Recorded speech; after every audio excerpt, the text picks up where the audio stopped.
വയനാട്ടിൽ വന്യജീവി ആക്രമണം തുടരുന്നതിനിടെ കേന്ദ്ര വനം മന്ത്രി ഭൂപേന്ദ്ര യാദവ് വിളിച്ച ഉദ്യോഗസ്ഥരുടെ യോഗം തുടങ്ങി. പുതുതായി ചുമതലയേറ്റ വയനാട് CCF കെ വിജയാനന്ദ് ഉൾപ്പെടെയുള്ളവർ യോഗത്തിൽ പങ്കെടുക്കും. വന്യജീവി മനുഷ്യ സംഘർഷവുമായി ബന്ധപ്പെട്ട വിഷയങ്ങൾ ചർച്ച ചെയ്യും. മാനന്തവാടി രൂപതയുടെ നേതൃത്വത്തിൽ കളക്ടറേറ്റിന് മുന്നിൽ ഇന്ന് കർഷക പ്രതിഷേധ ജ്വാല സംഘടിപ്പിക്കും. മാനന്തവാടിയിലെ ആളെക്കൊല്ലി കാട്ടാന ബേലൂർ മഖിനെ പിടികൂടാനുള്ള ദൗത്യം 12ാം ദിവസവും തുടരുന്നു. ബേലൂർ മഖിനെ മയക്കുവെടി വയ്ക്കുന്നതുവരെ ദൗത്യവുമായി മുന്നോട്ട് പോകുമെന്ന് വനമന്ത്രി AK ശശീന്ദ്രൻ. നമുക്ക് ആ ശ്രമത്തിൽ നിന്ന് പിന്നോട്ട് പോകാൻ കഴിയില്ലല്ലോ. കാരണം ജനങ്ങൾക്ക് ആശങ്കയുണ്ടാക്കുന്ന ഒരു സാഹചര്യം ഇപ്പോഴും നിലവിലുണ്ടല്ലോ. ആനയുടെ നീക്കങ്ങൾ സൂക്ഷ്മമായി നിരീക്ഷിച്ചുകൊണ്ടേയിരിക്കുകയും അതാത് സമയത്ത് ആവശ്യമായ നടപടികൾ സ്വീകരിക്കാനുള്ള അധികാരത്തോടെ ഇന്നിപ്പം ഹൈദരാബാദിൽ നിന്നും വന്യജീവി വിദഗ്ധൻ ഇവിടെ വന്നിട്ടുണ്ട്. അപ്പോൾ അവരെയൊക്കെ ഉപദേശമൊക്കെ തേടിക്കൊണ്ട് ഈ കാര്യങ്ങൾക്ക് ഒരു അന്തിമമായ പരിഹാരം ഉണ്ടാകുന്നത് വരെയുള്ള ശ്രമങ്ങൾ അവസാനിപ്പിക്കാൻ സാധിക്കില്ല.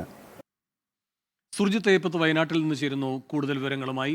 സുർജിത്ത്, ഈ കേന്ദ്രമന്ത്രിയുടെ യോഗം എന്തൊക്കെ കാര്യങ്ങളാണ് ചർച്ച ചെയ്യുന്നത്?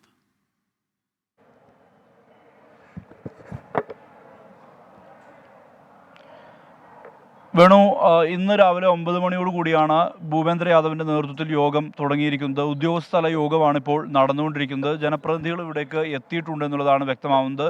യോഗം അല്പസമയത്തിനകം തന്നെ അവസാനിക്കും. മുതിർന്ന വനംവകുപ്പിലെ പ്രധാനപ്പെട്ട ഉദ്യോഗസ്ഥരെല്ലാം തന്നെ എത്തിയിട്ടുണ്ട്. ഇവിടുത്തെ നോഡൽ ഓഫീസറായി നിയോഗിച്ചിട്ടുള്ള കെ വിജയാനന്ദ് അടക്കമുള്ള ഉദ്യോഗസ്ഥർ യോഗത്തിൽ പങ്കെടുക്കുന്നുണ്ട്. മാത്രമല്ല ഇവിടുത്തെ DFOമാർ, വൈൽഡ് ലൈഫ് വാർഡൻ ഉൾപ്പെടെയുള്ളവരെല്ലാം തന്നെ ഈ യോഗത്തിൻ്റെ ഭാഗമാണ്. പ്രധാനമായും ഇതിൽ 3 സംസ്ഥാനങ്ങളിലൂടെ അതിർത്തി പങ്കിടുന്ന വനമേഖലയുള്ള പ്രദേശമാണ് വയനാട്.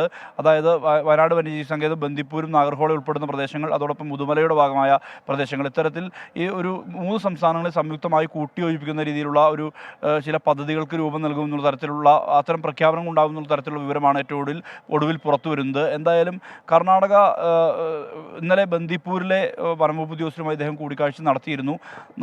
ഇപ്പോൾ ഈ വീഡിയോ കോൺഫറൻസ് വഴി കർണാടകയിലെ ഉദ്യോഗസ്ഥരും ഈ വീഡിയോ കോൺഫറൻസിൽ പങ്കെടുക്കുന്നുണ്ട്. എന്ത് തരത്തിലുള്ള നിലപാടാണ് ഉണ്ടാവുക എന്നുൾപ്പെടെയുള്ള കാര്യങ്ങളാണ് ചർച്ചയ്ക്ക് വരിക. മാത്രമല്ല കേന്ദ്ര നിയമത്തിൽ ഇതുമായി ബന്ധപ്പെട്ട എന്തെങ്കിലും തരത്തിലുള്ള ഭേദഗതിയോ മറ്റോ വരാനുള്ള സാധ്യതയുണ്ടോ എന്നുൾപ്പെടെയുള്ള കാര്യങ്ങൾ കൂടി ഈ യോഗത്തിൽ ചർച്ചയാകും എന്നുള്ളതാണ് അറിയാൻ കഴിയുന്നത്. ഈ യോഗം അല്പസമയത്തിനകം തന്നെ അവസാനിക്കും.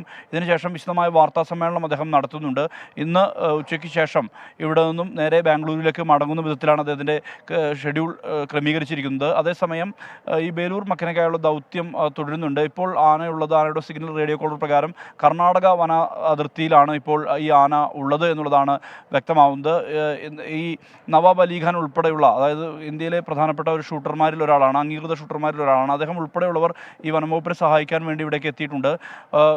4 അംഗ സംഘവും അദ്ദേഹത്തിനൊപ്പം ഉണ്ട്. അവരുടെ ഉപദേശങ്ങൾ സ്വീകരിച്ച ശേഷമാകും മറ്റ് നടപടിയിലേക്കെല്ലാം തന്നെ ഈ സംസ്ഥാന വനംവകുപ്പ് കിടക്കുക. ഈ ജനവാസ കേന്ദ്രങ്ങളിലേക്ക് ഈ ആന ഇറങ്ങാതിരിക്കാനുള്ള ജാഗ്രത വനംവകുപ്പ് പുലർത്തുന്നുണ്ട്. പ്രത്യേകിച്ച് വനമേഖല കേന്ദ്രീകരിച്ചുള്ള അതിർത്തി പ്രദേശങ്ങളിൽ കോമ്പിംഗ് അടക്കം ശക്തിപ്പെടുത്തിയിട്ടുണ്ട് സംസ്ഥാന വനംവകുപ്പ്. എന്തായാലും ആ ദൗത്യം ഒരു ഭാഗത്ത് പുരോഗമിക്കുകയാണ്. ഇന്ന് സമരം നടക്കുന്നുണ്ട്. ഇന്ന് പ്രതിഷേധങ്ങൾ ഇന്നുമുണ്ട്. കാതോലിക്ക കോൺഗ്രസിൻ്റെ നേതൃത്വത്തിലാണ് ഉപവാസ സമരം കളക്ടറേറ്റിന് മുന്നിൽ നടന്നുകൊണ്ടിരിക്കുന്നത്. ആ സമരം ഇന്ന് പ്രധാനപ്പെട്ട ബിഷപ്പുമാർ അടക്കം പങ്കെടുക്കുന്നുണ്ട്. ഇന്ന് വൈകിട്ട് 3 മണി വരെയാണ് ഉപവാസ സമരം കളക്ടറേറ്റിന് മുന്നിൽ സംഘടിപ്പിച്ചിട്ടുള്ളത്. വേണു. ശരി, സുർജിത്ത് ഏപ്പത്താണ് വയനാട്ടിൽ നിന്ന് വിവരങ്ങളുമായി ചേർന്നത്.